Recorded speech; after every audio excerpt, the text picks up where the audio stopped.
Salam sergu. Selamat malam, salam sejahtera bagi kita sekaliannya. Salam di dalam kasihnya Tuhan kita Yesus Kristus. Oleh karena kemurahan hati Tuhan, kita diperkenankan untuk melangsungkan ibadah raya minggu. Puji Tuhan, satu minggu kita telah lewatkan, khususnya ibadah doa hari Rabu dan ibadah Jumat pendalaman Alkitab. Saya tidak bisa bersama-sama dengan sidang jemaat, dan juga umat Tuhan tidak bisa mengikuti ibadah doa dan ibadah Jumat, karena kami sebagai anggota Musyawarah Besar Gereja Pantai Kosta Tabernakel mengikuti acara sebagai agenda tahunan yang harus diikuti. Kami diberkati di sana bersama dengan hamba-hamba Tuhan yang lainnya dari berbagai-bagai daerah di tanah air ini. Kami boleh bersekutu di sana dan menikmati berkat-berkat Tuhan. Puji Tuhan, dan kita kembali beribadah malam ini lewat ibadah raya minggu bersama-sama di tengah-tengah keluarga besar GPT Betania. Semua karena kemurahan Tuhan. Terima kasih buat doa-doa dari sidang jemaat. Kami boleh mengikuti acara di sana. Dalam perjalanan Tuhan sertai kembali juga ke tempat ini dengan selamat, semua karena kemurahan Tuhan. Terima kasih buat doa-doanya. Saya juga menyapa anak-anak Tuhan yang sedang mengikuti live streaming pada saat ini, dimanapun Anda berada. Kiranya Tuhan memberkati kita sekalian. Puji Tuhan. Segera saja kita memperhatikan firman penggembalaan untuk ibadah raya minggu dari Wahyu pasal yang ke-9. Sekarang kita akan memasuki ayat yang ke-11. Wahyu 9 ayat 11. Sangkakala yang kelima. Ya, ini Wahyu 9 ayat 11 ini adalah seri yang keempat atau yang kelima. Seri yang kelima dari penghukuman sangkakala yang kelima. Puji Tuhan. Baik, Wahyu 9 ayat 11. Demikian firman Tuhan. Ya, ini seri yang kelima dari penghukuman.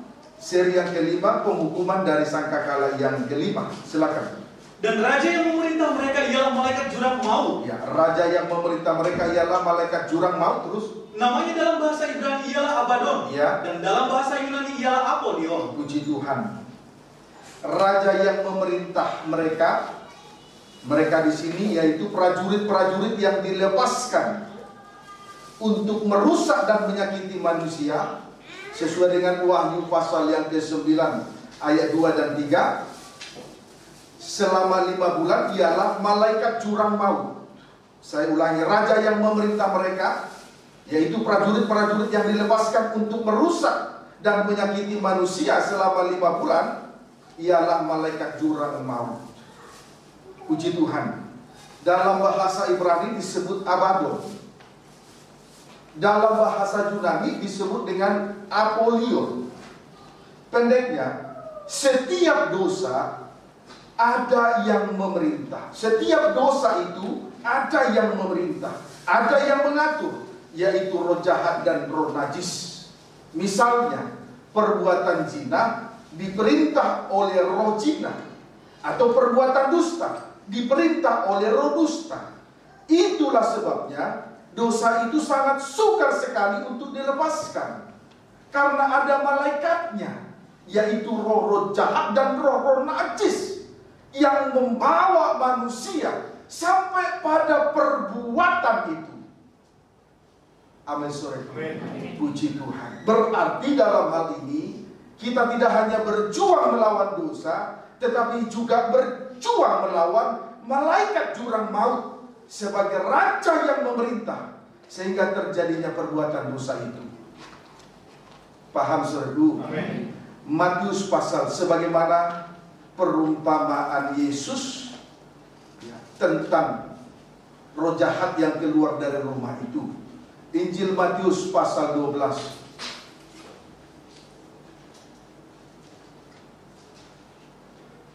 Injil Matius pasal 12 ayat 43 sampai dengan ayat 45. Silakan.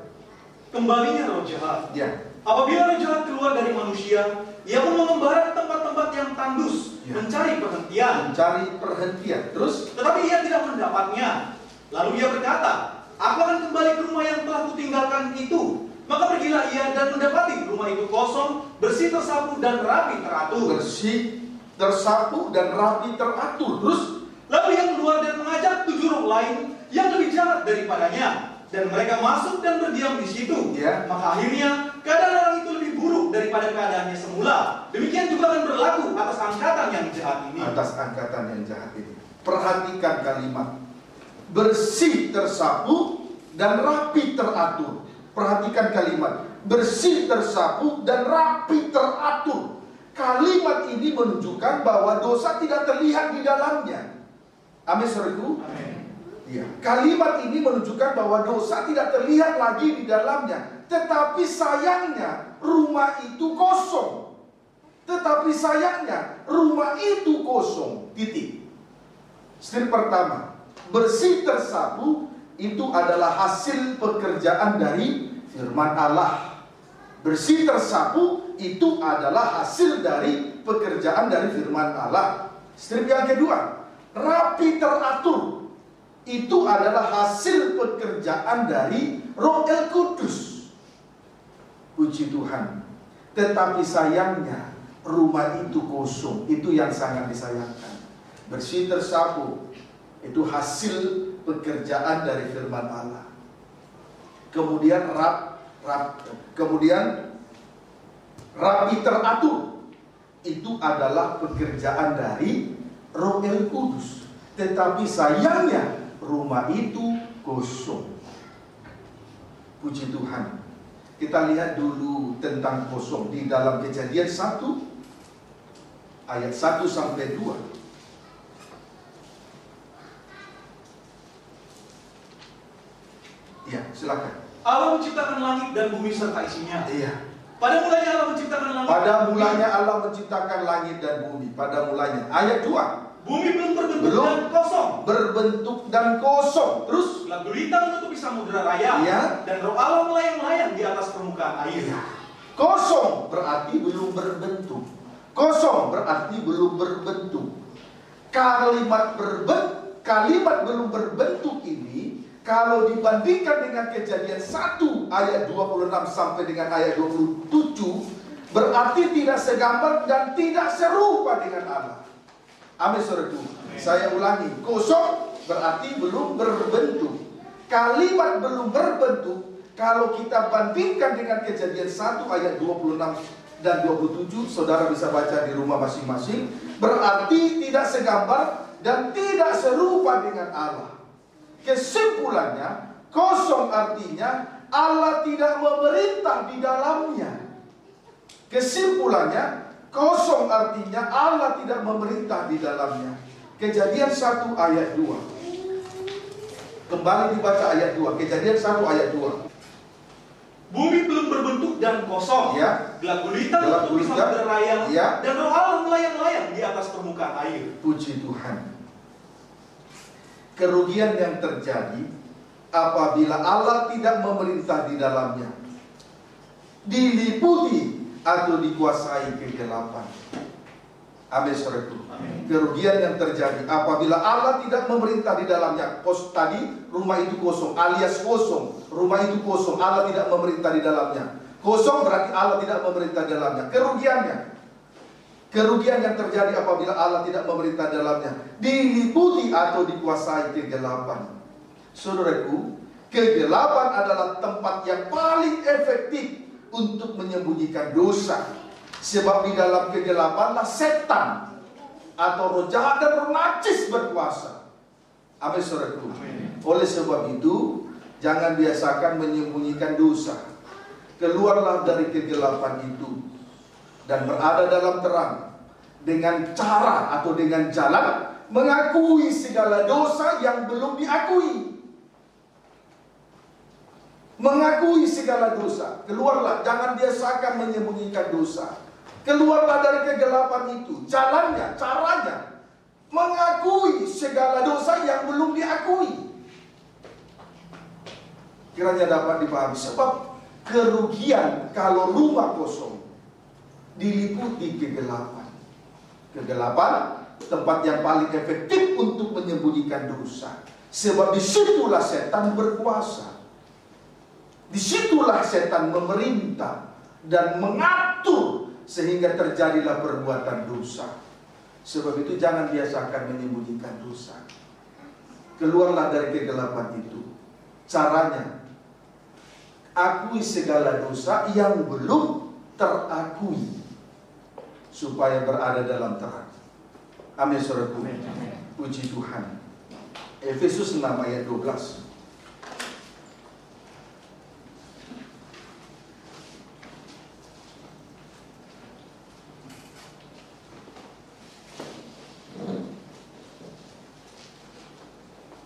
Efesus 6 ayat 12. Perlengkapan rohani. Iya. Karena perjuangan kita bukanlah melawan darah dan daging. Perjuangan kita bukan melawan darah daging, bukan melawan sesama manusia. Terus, tetapi melawan pemerintah-pemerintah, melawan pemerintah-pemerintah, melawan penguasa-penguasa, melawan penguasa-penguasa koma, melawan penghulu-penghulu dunia yang gelap ini, melawan penghulu-penghulu dunia yang gelap ini, koma, melawan roh-roh jahat di udara. roh-roh jahat di udara. Perhatikan kalimat melawan penghulu-penghulu dunia yang gelap ini, dunia yang gelap ini, melawan roh-roh jahat di udara, melawan roh-roh jahat di udara yang memerintah di dalamnya. Jadi, saudaraku, sudah jelas dunia ini sedang berada dalam kegelapan. Yang memerintah dan berkuasa di dalamnya adalah roh-roh jahat di udara. Amin, saudaraku. Amin. Puji Tuhan. Kiranya dapat dipahami dengan baik. Kembali kita perhatikan Injil Matius pasal 12 ayat 44 sampai dengan ayat 45.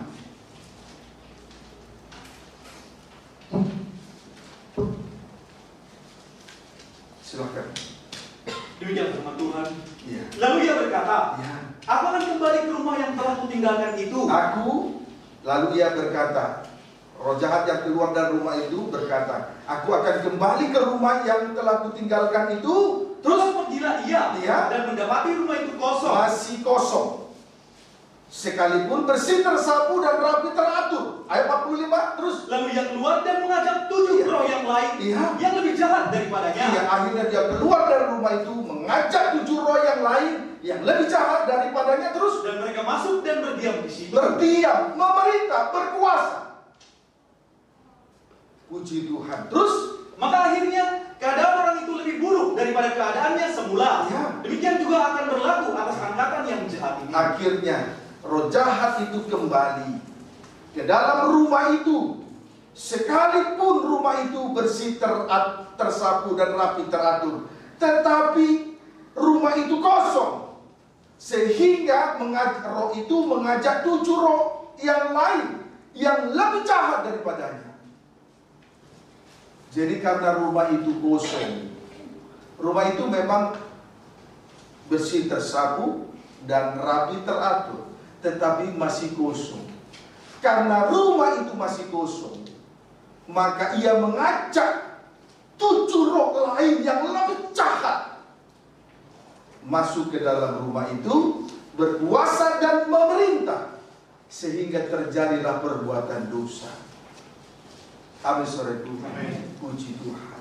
Itu sebabnya kita ini bukan berjuang, tidak hanya berjuang melawan dosa, tetapi juga harus berjuang melawan malaikat jurang maut yang memerintah dosa itu.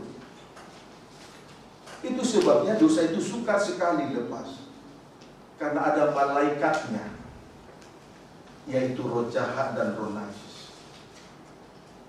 Puji Tuhan. Kiranya dapat dipahami dengan baik. Amin, saudara. Baik. Saudaraku, jarak antara Maleaki sampai dengan hadirnya Yesus ke atas muka bumi ini kurang lebih 400 tahun. Berarti dunia ini pernah terjadi kekosongan selama 400 tahun. Dunia ini diliputi dengan kegelapan. Roh-roh jahat di udara memerintah dan merajalela. Amin, saudaraku. Puji Tuhan. Saya ulangi dulu, saya kaitkan dulu jarak antara kitab Maleakhi, kitab yang terakhir dari perjanjian lama. Jarak antara kitab Maleakhi dengan hadirnya Yesus ke atas muka bumi ini kurang lebih 400 tahun lamanya. Berarti pernah terjadi kekosongan selama 400 tahun. Maka dunia ini diliputi kegelapan. Amin, saudaraku. Diliputi kegelapan. Sehingga roh-roh jahat di udara memerintah dan berkuasa, bahkan merajalela, sehingga terjadilah perbuatan dosa. Puji Tuhan. Baik, kita lihat akibatnya. Persis seperti bangsa Israel diperbudak oleh Mesir selama 400 tahun lamanya. Mereka sangat menderita. Puji Tuhan. Keluaran pasal 1 ayat 11, loncat 13 sampai 14.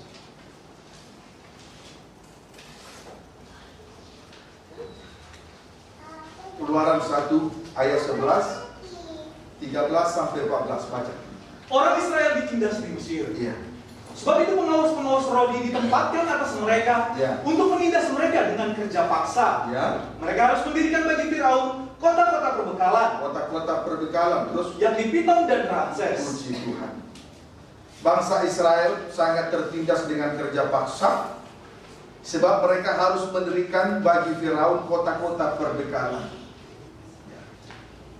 Ketika bangsa Israel diperbudak selama 400 tahun di Mesir, bangsa Israel sangat tertindas. Sebab bangsa Israel harus mendirikan bagi Firaun kota-kota perbekalan. Bandingkan dengan berbanding terbalik dengan suasana kerajaan surga. Berbanding terbalik dengan suasana kerajaan surga. Saya ulangi, ketika bangsa Israel diperbudak di Mesir selama 400 tahun, mereka sangat tertindas. Sebab mereka harus mendirikan bagi Firaun kota-kota perbekalan. Puji Tuhan. Berbanding terbalik dengan suasana kerajaan surga. Berbanding terbalik dengan suasana kerajaan surga. Kita lihat ke kerajaan surga. Kejadian 2 ayat 8 sampai 9.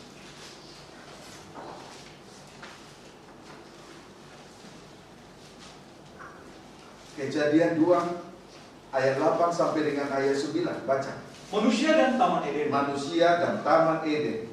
Baca. Selanjutnya Tuhan Allah membuat taman di Eden. Allah membuat taman di Eden. Terus di sebelah timur. Ya. Disitulah ditempatkannya manusia yang dibentuknya itu. Terus lalu Tuhan Allah menumbuhkan berbagai-bagai pohon dari bumi, ya, yang menarik dan yang baik untuk dimakan buahnya, ya, dan pohon kehidupan di tengah-tengah taman itu, serta pohon pengetahuan tentang yang baik dan yang jahat.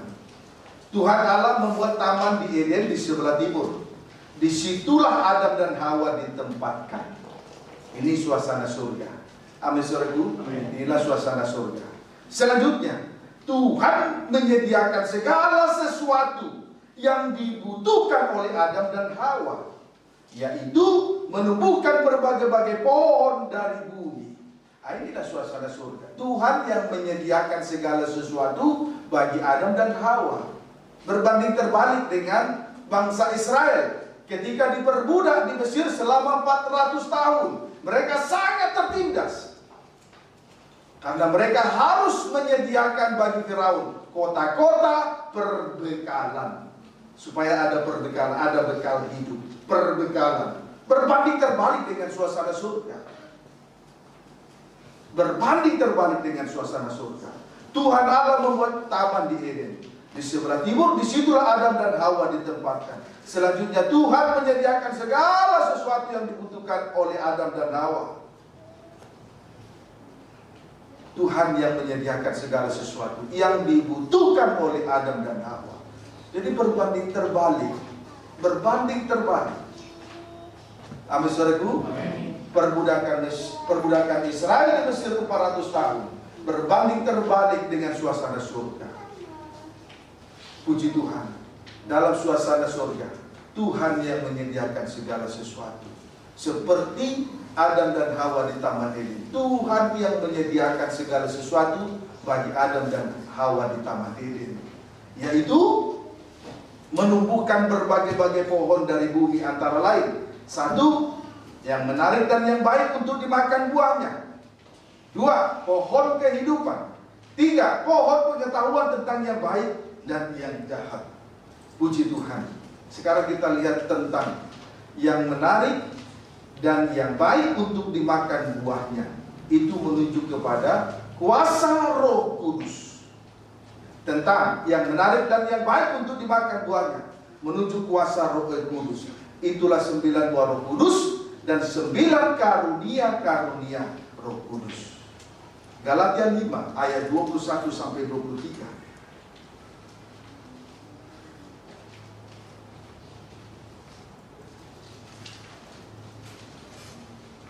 Galatia 5 ayat 22 sampai dengan ayat 23. Terus, tetapi buah roh ialah kasih, sukacita, damai sejahtera, 3, kesabaran, 4, kemurahan, 5, kebaikan, 6, kesetiaan, 7, kelemah lembutan, 8, penguasaan diri. Inilah 9 buah Roh Kudus. Terus, tidak ada hukum yang menentang hal-hal itu. Puji Tuhan.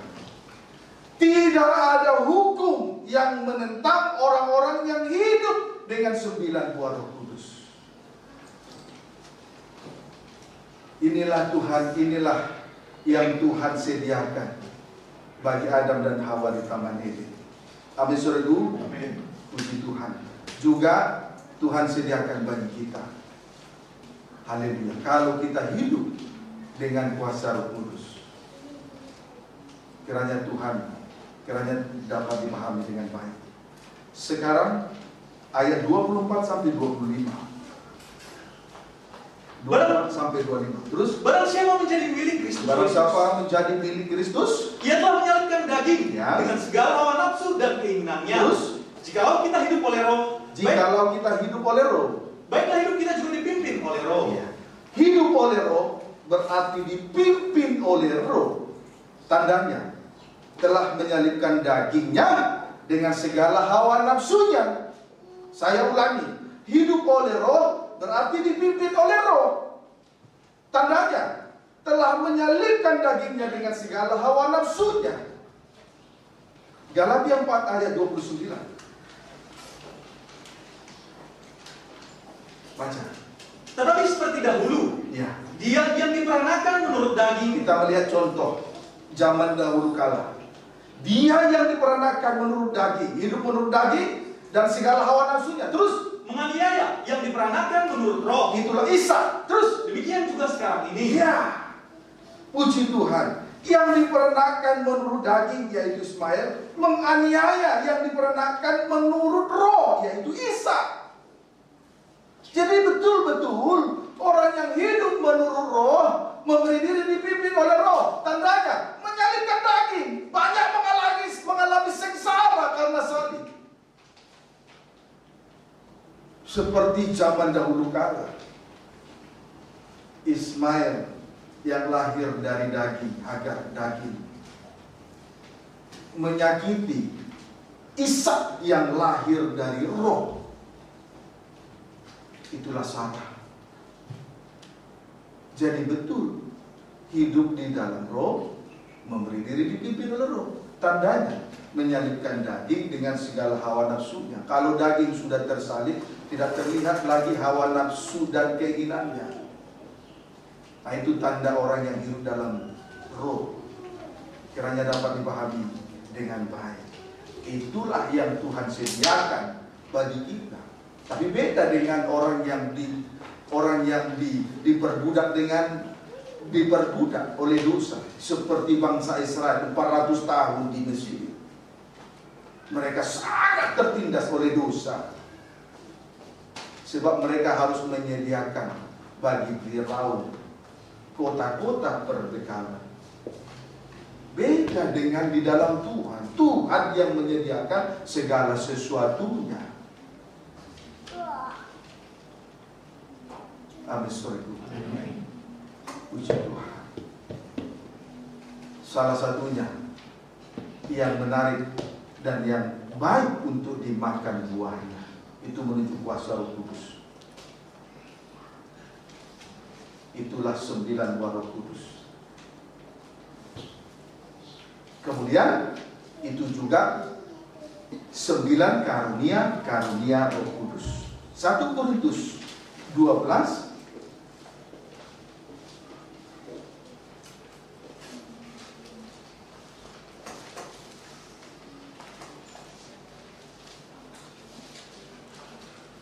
1 Korintus 12 ayat yang ke-11 baca. Rumah-rumah karunia tetapi satu roh. Ya. Tetapi semuanya ini dikerjakan oleh roh yang satu. 9 boleh baca ayat 8 sampai 10. Sebab kepada yang seorang roh memberikan karunia untuk berkata-kata dengan hikmat. 1. Dan kepada yang lain roh yang sama memberikan karunia berkata-kata dengan pengetahuan. Karunia berkata-kata dengan pengetahuan 2. Kepada yang seorang roh yang sama memberikan iman. Memberikan karunia iman 3. Dan kepada yang lain yang memberikan karunia untuk menyembuhkan. Karunia menyembuhkan 4.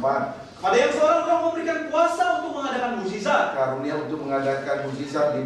Dan kepada yang lain yang memberikan karunia untuk bernubuat. Karunia bernubuat 6. Dan kepada yang lain lagi yang memberikan karunia untuk membedakan bermacam-macam roh. Karunia untuk membedakan bermacam-macam roh 7. Kepada yang seorang yang memberikan karunia untuk berkata-kata dengan bahasa roh. Karunia untuk berkata-kata dengan bahasa roh 8. Terus? Dan kepada yang lain yang memberikan karunia untuk menafsirkan bahasa roh itu. Ya, karunia untuk menafsirkan bahasa roh itu 9. Inilah kuasa Roh Kudus. 9 kuasa Roh Kudus. Itulah buah Roh Kudus dan itulah karunia Roh Kudus. Kemudian ayat 11. Terus, tetapi semuanya dikerjakan oleh roh yang satu. 9 karunia Roh Kudus dikerjakan oleh roh yang satu dan yang sama. Terus, yang memberikan karunia kepada tiap-tiap orang secara khusus seperti yang dikehendakinya. Puji Tuhan. 9 karunia Roh Kudus dikerjakan oleh roh yang satu dan yang sama, yang memberikan karunia kepada tiap-tiap orang secara khusus seperti yang dikehendakinya. Puji Tuhan. Amin, saudaraku. Amin. Haleluya. Jadi kalau kita sekarang melayani Tuhan sesuai dengan karunia-karunia Roh Kudus, sesuai dengan jabatan-jabatan yang dipercayakan, Tuhan yang menyediakannya itu kepada tiap-tiap orang secara khusus seperti yang dikehendakinya. Kalau kita melayani sesuai dengan karunia Roh Kudus, itu kemurahan Tuhan. Jadi kemurahan itu disediakan bagi kita. Beda dengan orang yang diperbudak dosa, tertindas karena harus menyediakan bagi Firaun kota-kota perbekalan, berbanding terbalik dengan suasana surga. Di dalam suasana surga Tuhan yang menyediakan segala sesuatu, termasuk yang menarik dan yang baik untuk dimakan buahnya. Nikmati saja. Amin, saudaraku. Himpunan ini menjadi himpunan karena kita berada dalam suasana surga. Nikmati saja. Jadi yang belum melayani Tuhan sesuai dengan karunia Roh Kudus, terus berdoa. Nikmati segala sesuatu yang Tuhan sudah sediakan. Jangan salah. Jangan salahkan Tuhan. Puji Tuhan. Kiranya dapat dipahami dengan baik. Sekarang tentang pohon kehidupan. Tentang pohon kehidupan. Itu menuju kepada firman Allah. Tadi yang menarik dan yang baik itu dimakan buahnya, itu menuju kepada kuasa Roh Kudus. Ya, sekarang tentang pohon kehidupan, itu menunjuk firman Allah. pekerjaan atau kegunaan dari firman Allah kita lihat dalam Efesus 5 ayat 26.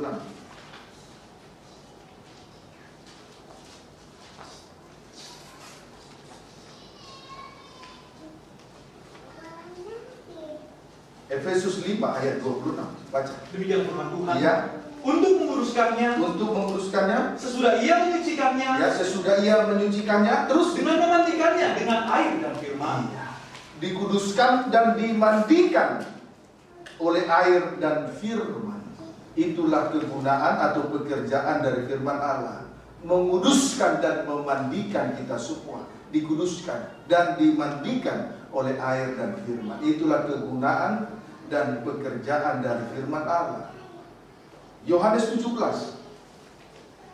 Injil Yohanes 17 ayat 17.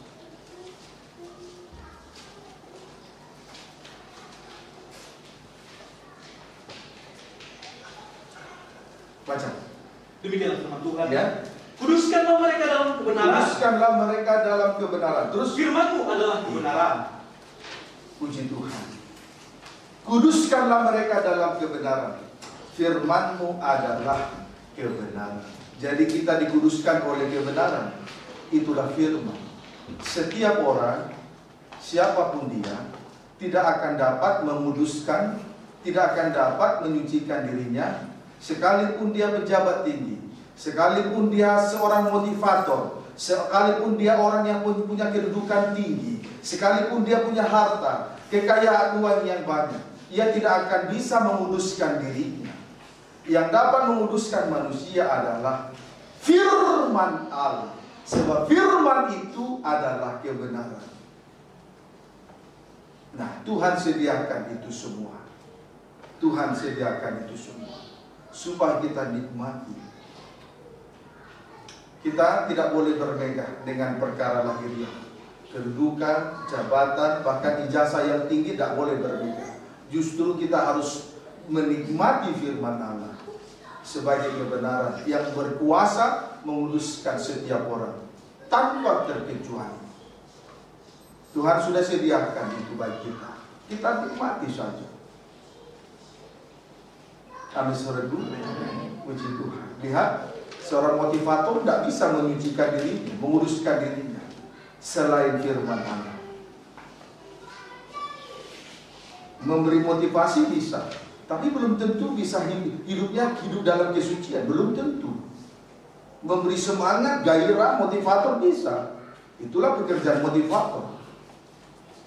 Tapi belum tentu hidup dalam kesucian.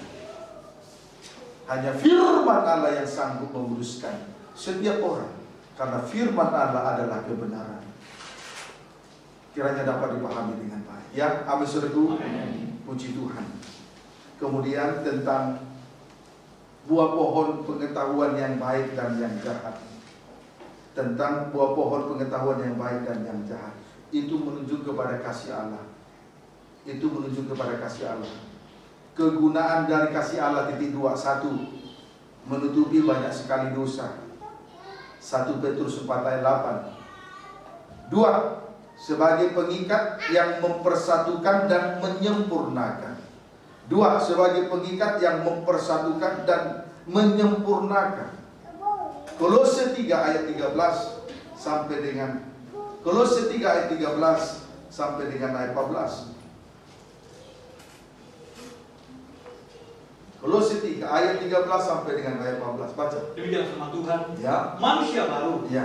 Sabarlah kamu seorang terhadap yang lain. Ya. Dan ampunilah seorang akan yang lain. Itu pekerjaan kasih.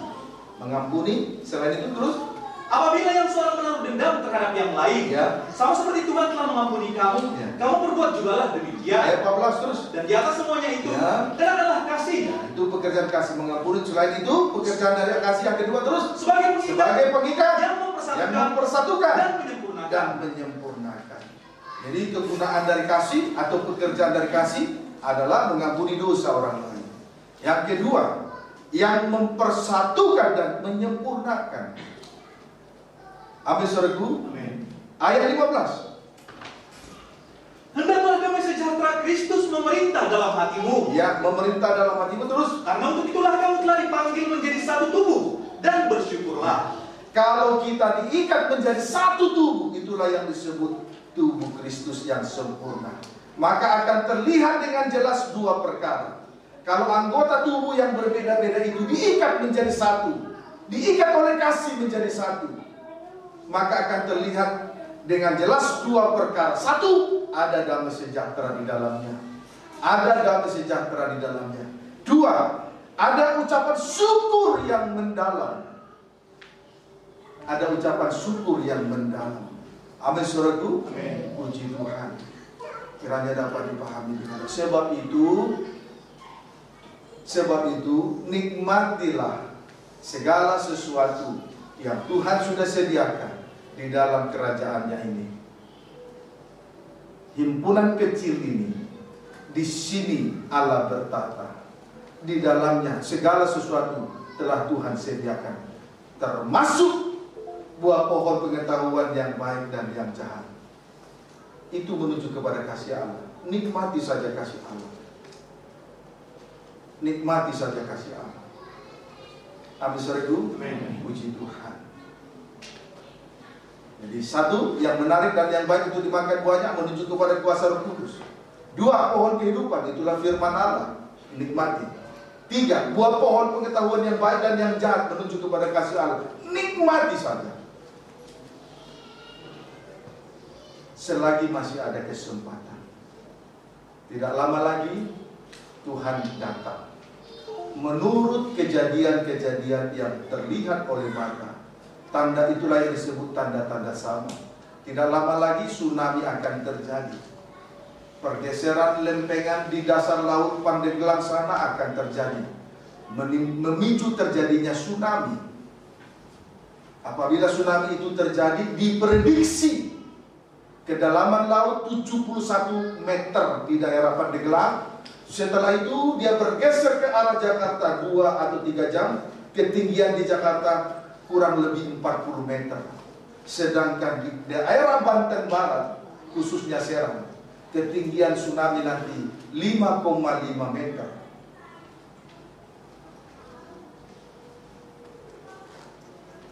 Itu sebabnya saya katakan tadi, selagi Tuhan memberi kesempatan untuk menikmati segala sesuatu yang Tuhan sudah sediakan di dalam kerajaannya ini, nikmati saja. Selagi masih ada kesempatan. Jangan sia-siakan waktu yang tersisa, tinggal sedikit. Kalau waktu yang tersisa tinggal sedikit masih juga kita abaikan, bahaya. Sehingga penghukuman dari sangkakala yang kelima ini disebutlah celaka. Amin, saudaraku. Puji Tuhan. Kita kembali memperhatikan ketika terjadi kekosongan selama 400 tahun. Tadi rumah itu teratur, bersih tersapu, dan rapi teratur. Tapi sayangnya kosong. Paham, saudaraku?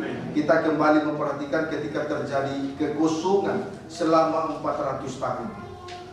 Keluaran 13, Keluaran 1 maksud saya, Keluaran 1 ayat 13 sampai dengan ayat 14, baca. Demikianlah firman Tuhan. Ya. Lalu dengan kejam orang Mesir memaksa orang Israel bekerja, ya, dan memahitkan hidup mereka, ya, dengan pekerjaan yang berat, ya, yaitu mengerjakan tanah liat dan batu bata, terus, dan berbagai-bagai pekerjaan di padang. Berbagai-bagai pekerjaan di padang, terus, ya, segala pekerjaan yang dengan kejam dipaksakan orang Mesir kepada mereka itu. Puji Tuhan. Iya. Saudaraku, ketika bangsa Israel diperbudak dengan kerja paksa, akhirnya memahitkan hidup mereka dengan pekerjaan yang berat, yaitu mengerjakan tanah liat dan batu bata. Oleh karena kerja paksa, bangsa Israel mengalami kepahitan, memahitkan hidup mereka dengan pekerjaan yang berat, yaitu mengerjakan tanah liat dan batu bata. Strip pertama, tanah liat, menunjuk perbuatan sesuatu yang hina. Itu menunjuk sesuatu perbuatan yang hina. Itulah dosa kejahatan dan dosa kenajisan. Jadi yang membuat seseorang menjadi hina seperti tanah liat adalah dosa kejahatan dan dosa kenajisan. Amin, saudaraku. Itulah tanah liat. Itulah tanah liat. Kemudian strip yang kedua, batu bata. Batu bata itu menunjuk daging dengan segala hawa nafsunya. Daging dengan segala hawa nafsunya. Itu batu bata. Amin, saudaraku. Dan oleh karena pekerjaan yang berat ini, yaitu mengerjakan tanah liat dan batu bata ini, memahitkan hidup mereka. Saudaraku, salib tidak pernah membuat kita tidak pernah memahitkan hidup setiap orang. Syarat untuk mengikuti Tuhan dan melayani Tuhan adalah sangkal diri, pikul salib. Itu syaratnya. Tapi percayalah, orang yang menyangkal diri dan memikul salib tidak pernah menindas hidupnya. Salib tidak pernah menindas dia. Salib tidak pernah menindas orang yang menyangkal diri dan memikul salibnya. Orang tertindas karena dosa, karena mengerjakan tanah liat, dosa kejahatan dan dosa kenajisan, dan dosa yang diperbuat oleh karena daging dengan segala tabiat-tabiatnya. Itu yang membuat yang memahitkan hidup bangsa Israel. Jadi dosa karena daging dan dosa karena kejahatan dan kenajisan, itu yang memahitkan hidup, bukan salib.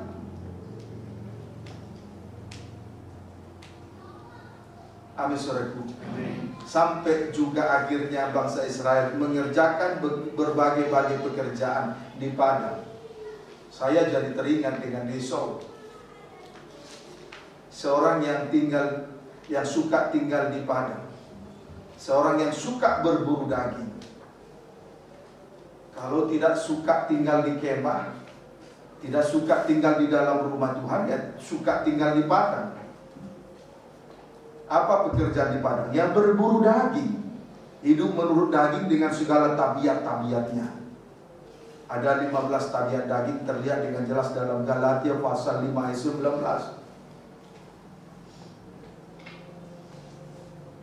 Puji Tuhan, itulah yang memahitkan bangsa Israel.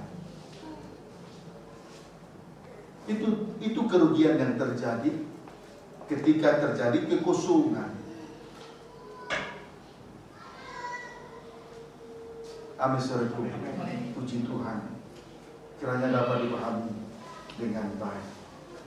Ya, inilah yang mereka kerjakan sampai memahitkan hidup mereka. Ya, jadi supaya tidak terjadi kekosongan, maka tibalah kita melihat jalan keluarnya. Supaya tidak terjadi kekosongan. Kalau tadi kan rumah itu memang bersih, tersapu dan rapi, teratur, tapi sayangnya kosong. Akhirnya roh jahat itu kembali masuk dan membawa 7 roh lain yang lebih jahat, sehingga memerintah dan berkuasa, sehingga terjadilah perbuatan dosa.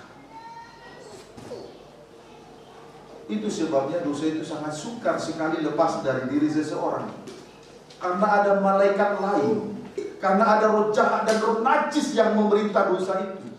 Jadi yang kita lawan di sini bukan hanya dosanya saja, tetapi kita harus berjuang melawan roh-roh jahat di udara yang memerintah berkuasa di dalam kegelapan. Kosong.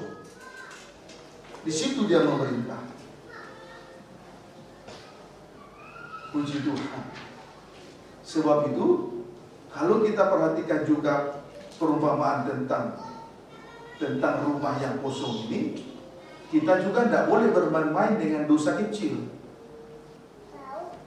Kan tadi hanya ada 1 roh, tetapi karena rumah itu kosong, dibawanya lah 7 roh lain yang lebih jahat dari dia. Berarti kita tidak boleh bermain-main dengan dosa kecil. Umpama misalnya ada orang menggunakan bahasa daerah Sementara di samping mereka ada suku lain. Terpaksa mereka dengan bercanda berkata, maaf ya kami menggunakan bahasa Korea, padahal bahasa Batak. Itu dosa dusta kecil, tapi berbahaya. Kalau dosa kecil saja dibiarkan, nanti terjadi dosa besar. Kemudian di tengah ibadah pelayanan ini saya buat contoh kecil. Segala sesuatu yang kita kerjakan dasarnya adalah dengar-dengaran. Jangan sampai kita menggunakan bahasa diplomat seperti orang kerja di kantoran. Kalau ada suatu perintah yang harus kita kerjakan dari Tuhan, cukup katakan iya Om, iya Bapak Gembala, atau iya Tuhan. Kalau kurang jelas, bagaimana tadi? Om, bagaimana tadi? Jangan gunakan bahasa diplomat. Itu kecil tapi besar akibatnya nanti. Oke, iya, tidak perlu gunakan bahasa. Iya saja, iya. Kalau kurang jelas tanya. Orang yang sering seperti ini, maka dosanya belum selesai.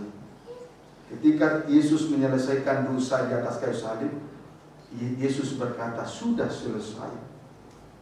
Dan untuk menyelesaikan dosa itu di atas kayu salib, Yesus berkata, iya Bapa. Dari situ saya melihat seseorang, kalau orang itu masih bertahan dengan dosanya, kalau dia belum dengar-dengaran, pasti orang ini pasti bertahan dengan dosanya.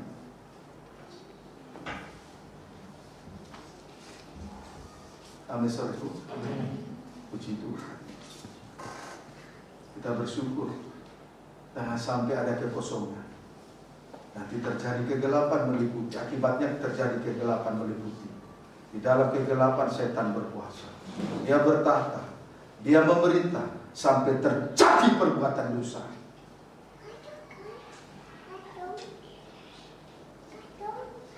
Amin, saudaraku. Puji Tuhan. Kiranya dapat dipahami dengan baik. Haleluya. Ya, sekarang jalan keluarnya. Kejadian 1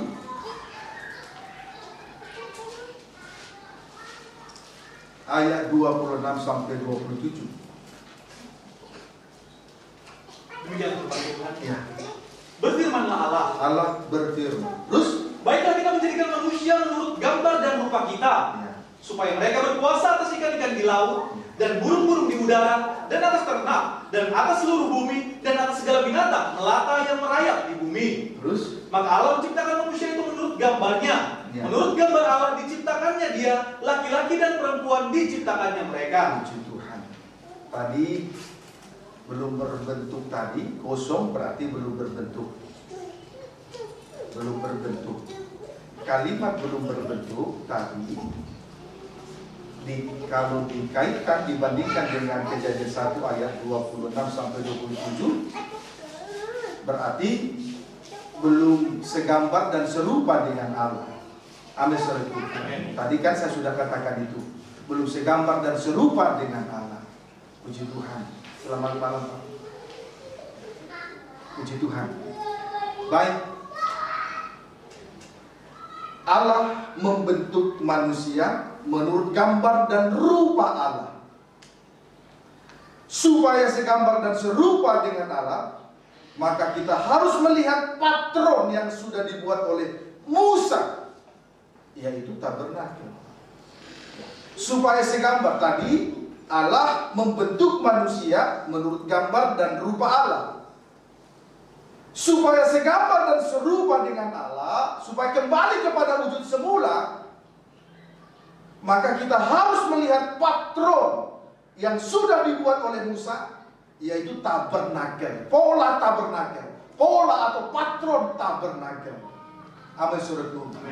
Keluaran pasal 25.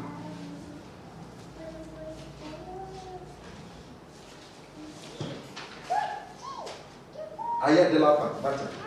Demikianlah firman Tuhan. Ya. Petunjuk untuk mendirikan kemah suci mengenai persembahan khusus. Dan mereka harus membuat tempat kudus bagiku. Tempat kudus.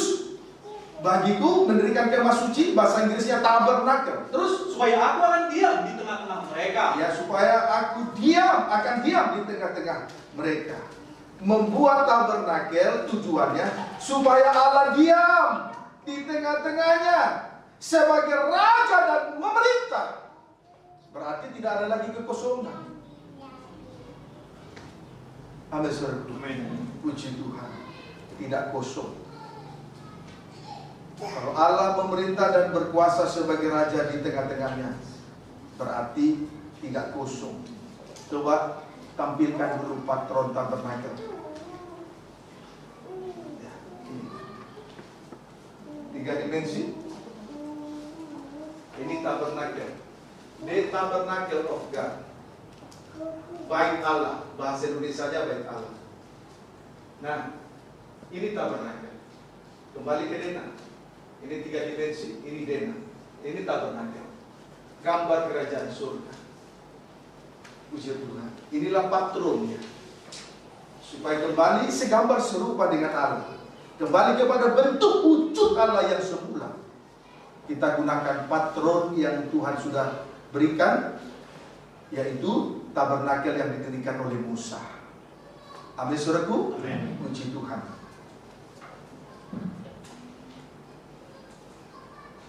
Keluaran 20. Sekarang ayat 9. Tadi Keluaran 25, sekarang ayat 9. Menurut segala apa yang kutunjukkan kepadamu, ya, sebagai contoh kemah suci, ya, dan sebagai contoh segala perabotannya, ya, demikianlah harus kamu membuatnya. Tabernakel adalah contoh atau adalah patron, termasuk segala perabotan yang ada di dalamnya adalah contoh dan patron. Amin, saudaraku. Puji Tuhan. Coba lihat. Ini 3 dimensi yang denahnya saja. Tabernakel ini adalah contoh. Tabernakel ini adalah contoh dan patron supaya kita kembali kepada wujud semula. Amin, saudaraku. Amin. Puji Tuhan. Kemudian segala perabotan yang ada di dalamnya adalah contoh dan patron. Di halaman ada mezbah korban bakaran dan kolam pembasuhan. Di ruangan suci ada meja roti sajian, pelita emas dan mezbah dupa. Dan di ruangan maha suci ada tabut perjanjian. Tabernakel dan segala perabotan yang ada di dalamnya adalah patron, adalah pola, sehingga kita boleh kembali segambar serupa dengan Allah. Puji Tuhan. Kiranya dapat dipahami dengan baik. Saudaraku, Ibrani pasal 8 ayat 5.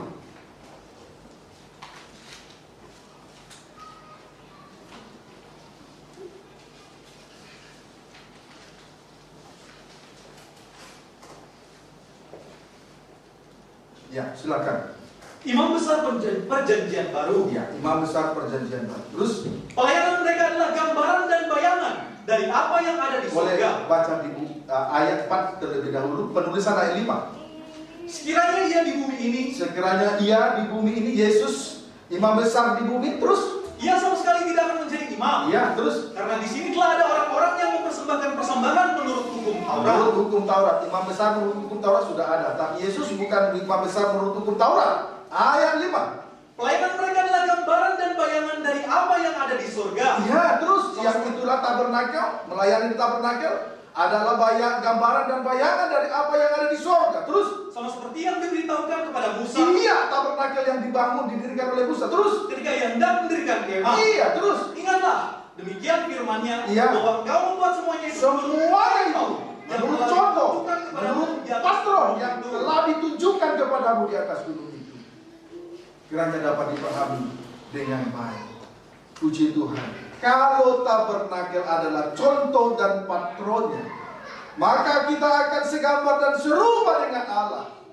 Bahkan ibadah dan pelayanan kita di bumi adalah bayangan dan gambaran dari apa yang ada di surga.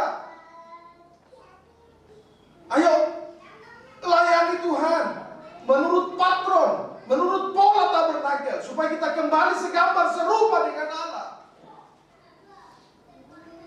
termasuk segala perabotan yang ada dalamnya, adalah patron, adalah contoh yang harus kita ikuti,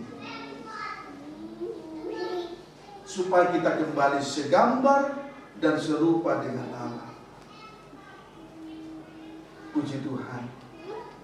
Disitulah tadi ada suatu perintah kepada Musa, dirikanlah kemah suci supaya aku berdiam dan memerintah di dalamnya. Berarti tidak kosong. Kalau kosong nanti roh jahat, roh najis yang berdiam, memerintah, mengatur sampai terjadinya dosa.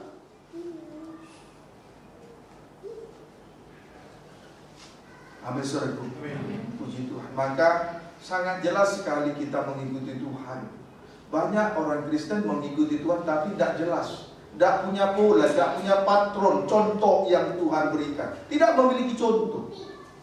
Seolah-olah perkara lahiriah adalah ukuran dari kerajaan surga, sementara darah daging tidak mewarisi kerajaan surga. Harta kekayaan, kedudukan, jabatan, ijazah yang tinggi tidak mewarisi kerajaan surga. Patronnya adalah tabernakel, seperti contoh yang diberikan kepada Musa. So itu jangan salah-salah ikut Tuhan. Harus ada contoh yang kita ikuti. Inilah kebahagiaan kita, keluarga besar Betania. Inilah kebahagiaan kita. Tidak ada lagi kebahagiaan yang lain. Yakin pengikutan kita jelas, yakin arahnya kepada Kristus sebagai kepala. Gereja-gereja hari-hari ini hanya bicara soal mukjizat, hanya bicara soal berkat, hanya bicara soal perkara lahiriah. Sejuta kali terjadi mukjizat di depan mata. Kalau orang itu tidak mau sangkal diri pikul salibnya, orang itu tidak akan selamat. Sejuta kali terjadi rubu-rubu di depan mata, jungkir balik dalam setiap ibadah. Kalau orang itu tidak mau pikul salib, orang itu tidak akan selamat. Sebab itu kalau kita perhatikan dalam Ibrani pasal 9, tabernakel itu sudah diceritakan di situ dengan jelas bahwa tabernakel itu diurapi dengan minyak urapan, selanjutnya diperciki dengan darah. Itu sebabnya sekali lagi saya tandaskan, sejuta kali terjadi mukjizat depan mata, itu tidak ada artinya kalau orang itu tidak mau pikul salib.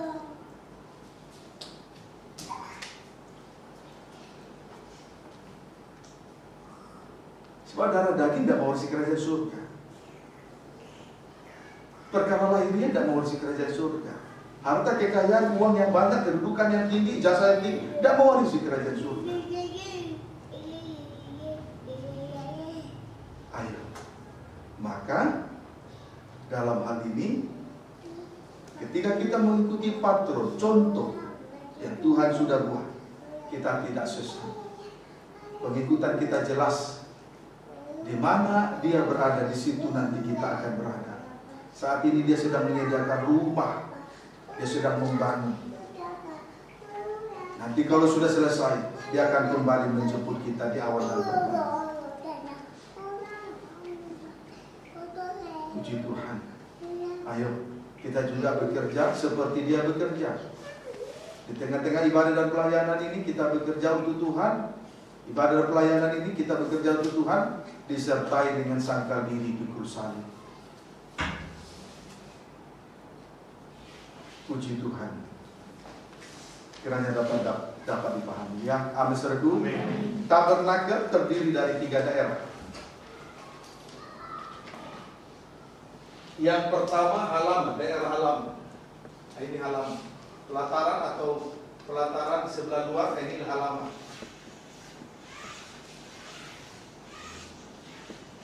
Ini halaman. Yang pertama halaman.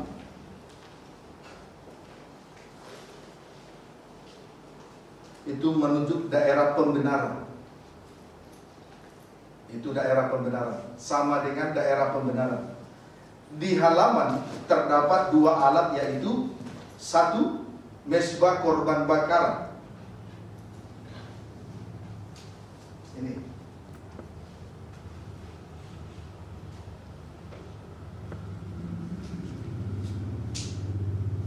menunjuk persekutuan dengan penderitaan Kristus.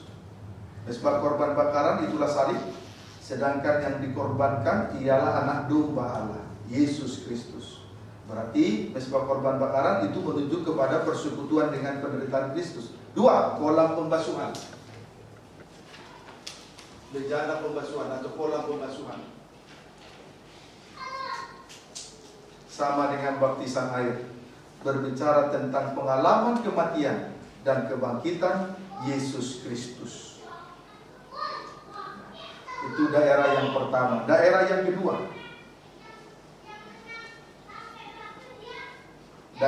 kedua, ruangan suci. Daerah yang kedua, ruangan suci. Di dalamnya terdapat 3 macam alat.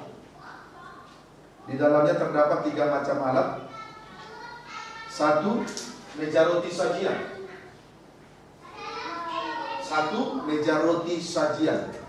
Itu persekutuan dengan firman Allah. Alat yang 2, pelita emas. Persekutuan dengan Roh Kudus. Itu menunjuk kepada persekutuan dengan Roh Kudus. Saudaraku, kita diutus di atas muka bumi provinsi Banten ini adalah untuk menjadi terang. Sama seperti pelita emas menerangi seluruh ruangan suci. Sebab di atas kandil itu terdapat 7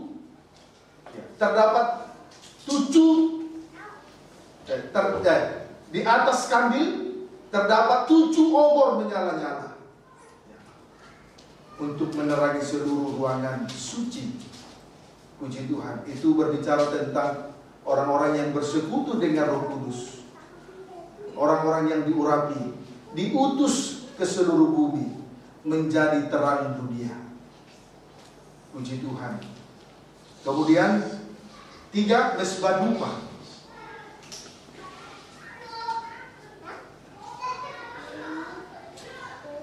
Mesbah dupa itu menunjuk kepada persekutuan dengan doa penyembahan di dalam kasih Allah.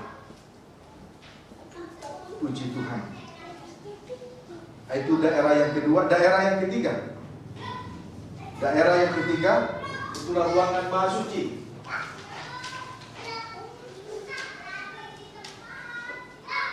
Daerah yang ketiga, ruangan maha suci, menunjuk kepada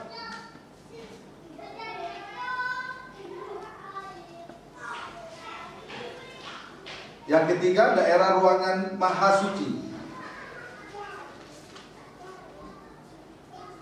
Ruangan maha suci di dalamnya terdapat satu alat yang terutama dari semua perabotan-perabotan yang ada di dalam tabernakel, yaitu tabut perjanjian. Inilah satu alat yang terutama dari semua perabotan yang ada di dalam tabernakel.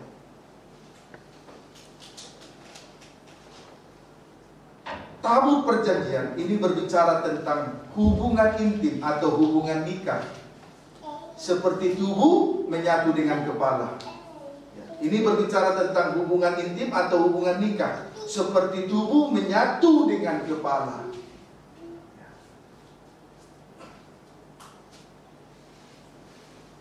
Peti dari tabut perjanjian itulah gambaran dari mempelai wanita Tuhan. Ini peti dari tabut perjanjian, gambaran dari mempelai wanita Tuhan. Sedangkan tutup pendamaian yang ada di atasnya, tutup pendamaian dengan 2 kerubium di atasnya, itu menunjuk kepada mempelai pria surga. Jadi tabut dari peti perjanjian itu gambaran, itu menunjuk kepada mempelai wanita Tuhan. Sedangkan tutup peti pendamaian itu menunjuk kepada mempelai pria surga. Itulah Kristus. Puji Tuhan. Jadi Kristus sama dengan kepala, sama dengan mempelai pria surga. Sedangkan gereja Tuhan sama dengan tubuh, sama dengan mempelai wanita Tuhan. Amin, saudaraku. Puji Tuhan. kiranya dapat dipahami dengan baik. Dengan terjadinya kesatuan antara tubuh dengan kepala, berarti sama dengan, segambar dan serupa dengan Allah. Puji Tuhan. Kiranya dapat dipahami dengan baik. Amin, saudaraku. Amin. Haleluya. Kemudian kita perhatikan Wahyu 9.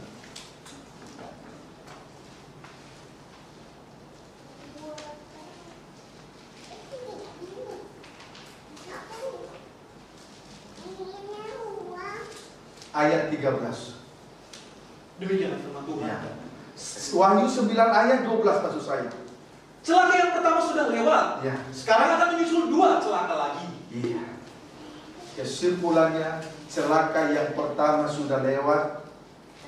Sekarang akan menyusul 2 celaka lagi. Jika Tuhan izinkan, kita akan melihat 2 celaka. Kita akan melihat 2 celaka lagi yang akan menyusul. Puji Tuhan. Nah, saudaraku, malam ini firman Allah telah dipaparkan dengan singkat dan sederhana. Namun kiranya firman ini berkuasa dalam kehidupan kita pribadi lepas pribadi. Hukuman sangkakala yang kelima, seri yang kelima, itulah malam ini. Puji Tuhan. Wahyu 9 ayat 11. Dan raja yang memerintah mereka ialah malaikat curang maut. Namanya dalam bahasa Ibrani ialah Abaddon, dan dalam bahasa Yunani ialah Apollyon. Sudah dijelaskan dengan, sudah dipaparkan dengan gamblang. Semoga firman ini menjadi berkat bagi kita semua. Amin, saudaraku. Kita harus berjuang melawan dosa, termasuk malaikat curang maut yang memerintah dosa. Memang sangat sukar melawan dosa, karena ada malaikat yang memerintah, sehingga terjadinya perbuatan dosa itu. Jadi bukan hanya dosa saja yang kita hadapi, tetapi malaikat yang memerintah dosa itu. Kemudian jangan anggap sepele dengan dosa kecil. Kalau dosa kecil dibiarkan, nanti dosa besar akan terjadi. Amin, saudaraku. Puji Tuhan. Ayo, jangan sampai terjadi kekosongan. Banyak orang Kristen kosong, hidup tapi kosong. Allah tidak bertahta dan berdiam di dalamnya. Andai saja raja Yesus menjadi raja dan bertahta di dalamnya, pasti tidak ada perbuatan dosa.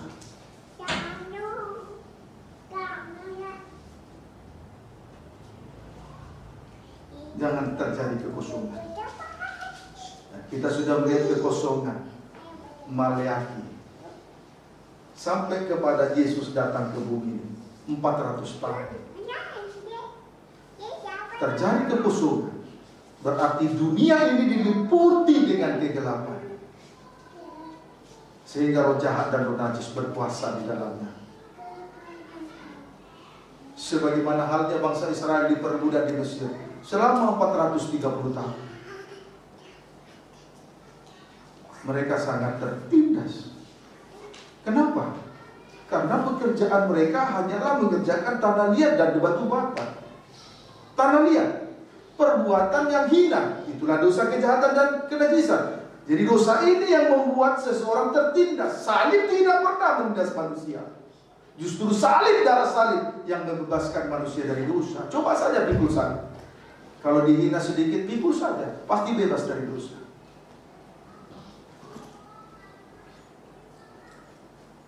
Kemudian mereka mengerjakan batu bata. Itu menunjuk kepada daging dengan segala tabiatnya. Banyak orang Kristen hidup menurut daging saja. Keinginannya hanyalah daging untuk memuaskan hawa nafsu daging. Beda dengan hidup menurut roh, dipimpin oleh roh. Kalau hidup daging dipimpin oleh keinginan dagingnya, tapi tidak memuaskan hati Tuhan. Sudah berapa banyak kita menyakiti hati Tuhan karena daging dengan segala perbuatannya. Minta ampun malam ini. Kemudian kekosongan yang kedua kita sudah melihat. Mereka harus menyediakan bagi Firaun perbekalan, menyediakan bagi Firaun menyediakan bagi Firaun kota-kota perbekalan. Beda dengan di dalam Tuhan, beda dengan di dalam suasana surga. Tuhan yang menyediakan segala sesuatu. Amin, saudaraku. Tuhan yang menyediakan segala sesuatu. Sebab itu kalau seandainya sudah terlanjur di dalam dosa, ayo jalan keluarnya. Dirikanlah tabernakel, rumah Tuhan, sesuai dengan pola tabernakel yang dibuat oleh Musa. Ikut Tuhan tidak usah kita capek bicara ini dan itu. Tidak usah pikirkan filsafat ini, filsafat itu. Banyak sekali saya lihat sekolah Alkitab mempelajari filosofi. Pelajari saja tabernakel. Segala sesuatu yang kita kerjakan di tengah ibadah pelayanan ini, kaitkan segala sesuatunya itu kepada pola tabernakel. Tidak usah filosofi.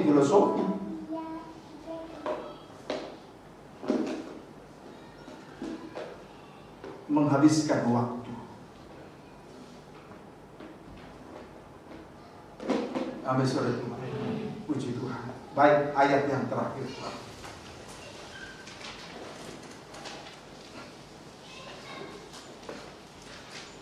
Kejadian pasal yang kedua, ayat 15 sampai dengan ayat 17. Demikian firman Tuhan. Ya. Tuhan telah mengambil manusia itu dan menempatkannya dalam Taman Eden. Nah, setelah ditempatkan di Taman Eden, terus untuk mengusahakan dan memelihara taman itu. Terus lalu Tuhan Allah memberi perintah ini kepada manusia. Ya. Semua pohon dalam taman ini boleh kau makan buahnya dengan bebas. Ya, dengan bebas, nikmati saja. Terus tetapi pohon pengetahuan tentang yang baik dan yang jahat itu janganlah kau makan buahnya, sebab pada hari engkau memakannya pastilah engkau mati. Tuhan menempatkan Adam dan Hawa di Taman Eden dengan satu tujuan, yaitu untuk mengusahakan dan memelihara taman itu. Tuhan sudah mempercayakan ladang anggurnya kepada kita, supaya kita mengusahakan dan memeliharanya dengan baik. 6 hari kita bekerja, tapi hari ke-7 adalah hari Sabat, hari perhentian dari segala kegiatan. Di dalam hari perhentian itu ada aksi dan akselerasi. Ada kegiatan-kegiatan rohani yang harus kita usahakan dan harus terpelihara sampai Tuhan datang pada kali yang kedua sebagai Raja dan mempelai ke surga. Jangan sampai orang Kristen tidak mengusahakan dan memeliharakan apa yang Tuhan sudah percayakan. Satu kerugian yang besar, merugikan diri sendiri. Banyak orang Kristen belum mengerti tentang hari ke-7. Banyak orang Kristen belum mengerti tentang ibadah dan pelayanan yang disertai dengan sangkal diri dan pikul salib. Dia sibuk menuntut ilmu setinggi langit, setinggi bintang di langit, tapi tidak sibuk memikirkan perasaan dan hatinya Tuhan. Seolah-olah Tuhan tidak punya mata, seolah-olah tangan Tuhan tidak kurang panjang mengulurkannya, seolah-olah telinga Tuhan kurang tajam untuk mendengar segala doa-doa. Tapi yang menjadi pemisah antara manusia dengan Tuhan adalah dosa. Coba kita terlebih dahulu memikirkan patron yang Tuhan sudah berikan, tabernakel, supaya kita kembali segambar serupa, kembali berbentuk seperti bentuknya Allah.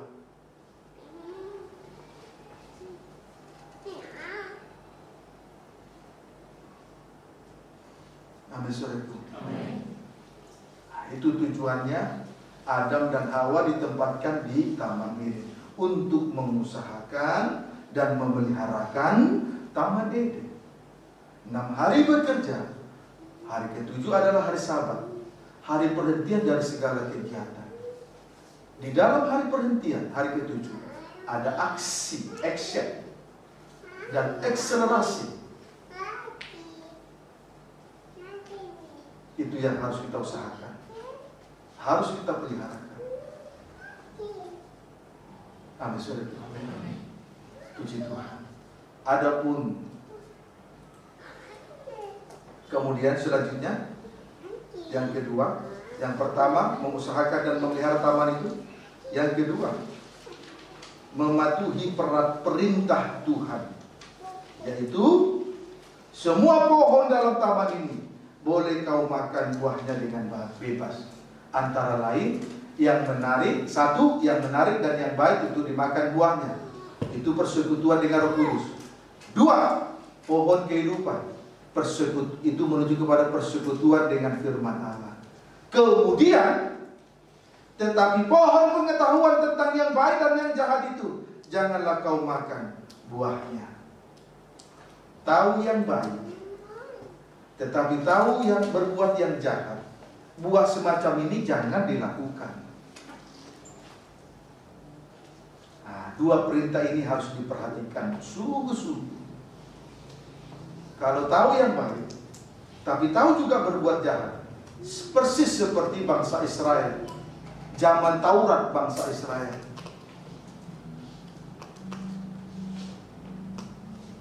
Puji Tuhan. Kalau hukum Taurat itu ibadah yang dijalankan secara lahiriah saja, rutinitas, liturgis.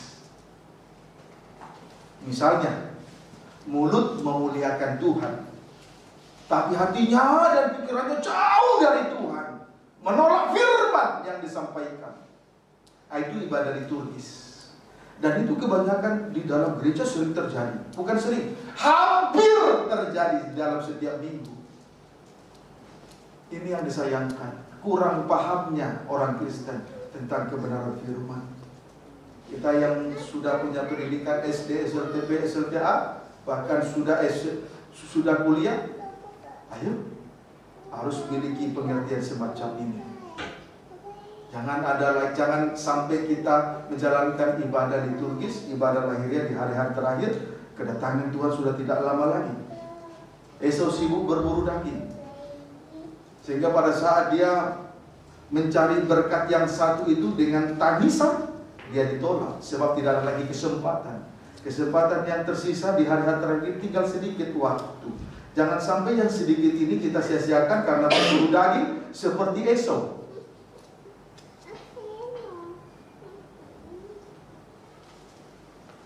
Kemudian itu yang mengusahakan dan memelihara taman ini. Kemudian mematuhi perintah, yaitu memakan sebuah pohon, bebas makan buah pohon di dalam taman Eden, yaitu yang menarik dan yang baik itu dimakan buahnya. Itu menuju kepada kuasa Roh Kudus. Di atas tadi saya sudah terangkan pohon kehidupan, itu menuju kepada firman Allah. Di atas tadi saya sudah terangkan juga. Kemudian larangan untuk memakan buah pohon pengetahuan yang baik dan yang jahat. Sebab itu semacam ibadah Taurat. Tahu yang baik, tapi tahu yang jahat. Itu ibadah Taurat.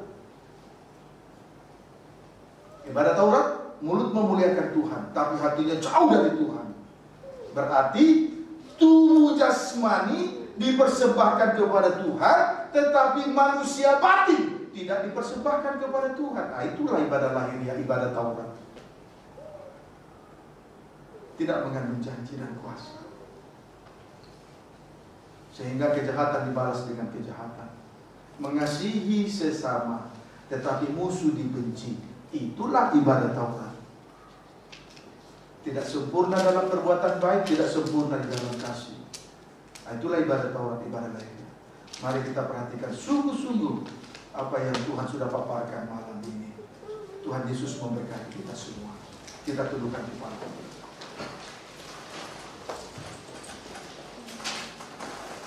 Maka yang pertama sudah lewat, akan menyusul